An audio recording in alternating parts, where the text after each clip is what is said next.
as with, I gave you a bit of a clue here, right? As with this shape, right?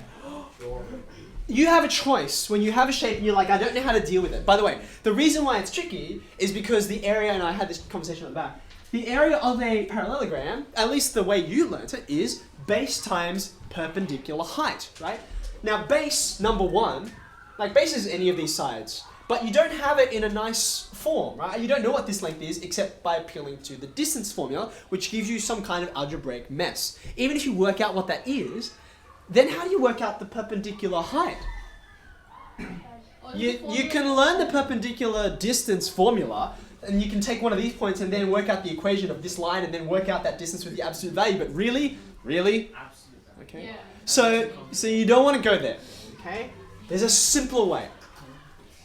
Like I said, here's an example, right? When a shape is weird, you either divide it up into less weird things, or you find it within something that's less weird, okay? So this is a coordinate system, right? So for example, if I put a rectangle here,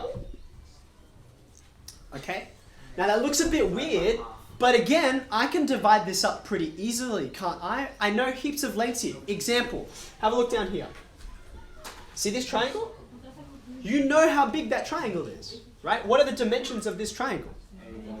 It's A by B, isn't it? That's A there, and that'll be B there, yes? Okay. How about this shape over here? What's that? That's a rectangle, right? How tall is it? Come on, guys. How tall is the rectangle? It's still big. It's a rectangle, okay? How wide is it? It's C. Okay, so you know what this is? You know what this is? Oh. What about this? What shape is this?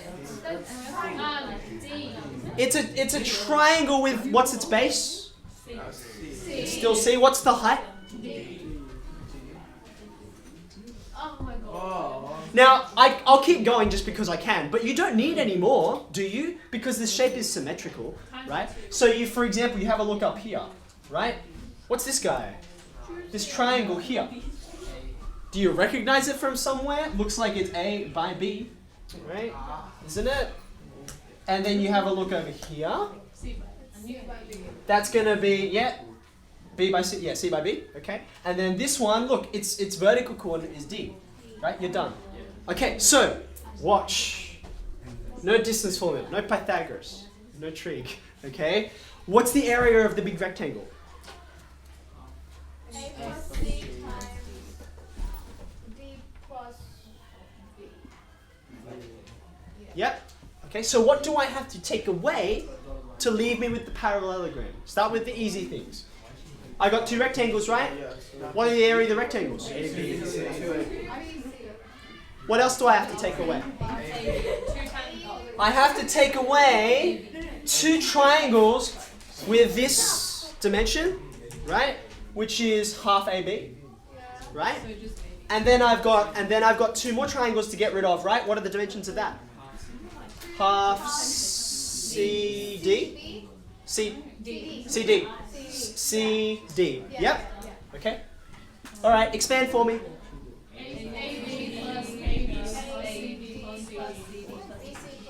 Yeah. Minus. Okay. This guy minus this guy minus. Oh, it's 80. Oh no.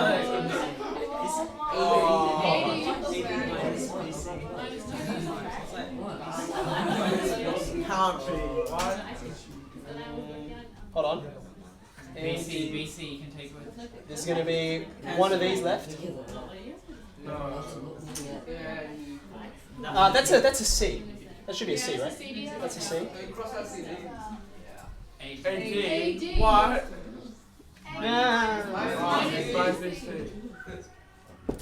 Look, Ma. No square roots. Okay, now. Are you ready? You're like, what was the point of that? Aren't we doing matrices? Exactly right. See this thing here, right? We started with this. Okay, started with this, right? This guy down here, A times D minus B times C, right? If you call this, let's call this matrix A, okay? This guy down here is called the determinant of A. In this particular case, the determinant of this matrix gives you the area of this parallelogram. Okay, now, I'm going to pause you for a sec, let you digest that, okay? Now, this is a matrix, it's 2 by 2, okay? Which is why I was able to draw it in 2 dimensions, okay? But, as we said before, right, the whole idea is to take something simple and then see how far it can take you. Now, we've already dealt with much bigger matrices than this. Much, much bigger, right? So, for instance, I've got a bit of space over here. This is 2 by 2, right? And when you express it as, when you take it to represent a couple of vectors, right, you get a 2D shape. Okay? What would you anticipate you would get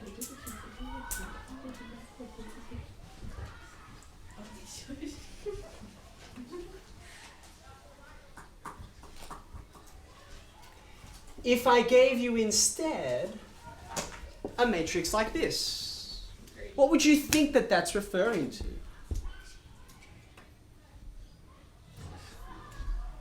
This here, right? 2 vectors, 2 dimensions. Yeah? Like left, right, and up, down. What do you think this is talking about? This is talking about depth, right? This is a 3-dimensional figure, okay? Now this starts to get a bit hard for me because I have a 2-dimensional board, right? But I can tell you right now, the shape we got here was a parallelogram, okay? Now, this is in 3 dimensions. This is in 3 dimensions. If you have a 3D shape, right, and you make it out of 6 squares, right? You put if you unfolded 6 squares, right, and then you put them together, what would the name of that shape be? It's a cube, right? If they're squares, it'll be a cube. Now, if we take 6 rectangles, right, you won't get a cube anymore, will you? Assuming the rectangles are not also squares. Okay, what would you get? You'd get a rectangular prism. But see these things, right? If you get a pair, you will get a parallelogram. So therefore, what would you expect it to be called if you got 6 parallelograms and made a figure from that? Wait, a parallelogram and prism. Yes, well, I had to look up the name just to make sure I spelled it right, and I'm not joking. This is called a you get a Jared Hayne. No, you get a Oh my god, did I actually say it right? you get a parallelepiped. Okay. I don't know who made up that name, but it's very cute. Okay. Now let me quickly draw one for you. Okay. You know what a cube looks like, right? So there's my cube-looking thing. Okay. You know what a rectangular prism looks like. They're not too hard. Something like that. So what would a parallelepiped look like? I need some more space. I'll do it down here. All of the faces are going to be parallelograms. Okay. So you'll get something like this. Now this is not perspective. It's an actual parallelogram. Okay. So there's one face. Okay. And then if you have a look at the top. Now it's not perspective, okay? Here, that's actually a rectangle on top and we're looking at it from an angle. But this is not, it's actually a parallelogram, okay? And then of course this last side here, well of course that will also be a parallelogram. It's like, It's so weird. oh my god, it's like those. Does that make sense? So I could, you know, Whoa. there you go. So there's my parallelepiped, okay? You can see as well, you can see where the vectors are. I'll draw them in for you. Look, see? There's the first vector. There's the second vector. Where's the third one? Where's the third one? Look at it. It's going into the board, isn't it? It's this guy. Now, I'll teach you another important word because this is pretty cool, right? Yeah, all of these axes here, right? See these axes? These axes are perpendicular. We're used to that. We always have axes that are perpendicular, right? It's like, well, look at this third axis, the one that's going into the board, right? it's also perpendicular but in a different way, right? So when perpendicularity goes into more different directions like this, we call it orthogonal. Okay? So it's like perpendicular, but more dimensions coming into play. Okay? I won't make you try to imagine what would happen if we had a 4x4 matrix. My brain is already taxed enough. Okay? But there you go. Matrix I don't know. I don't think I can draw it. Okay? I can barely draw a 3x3.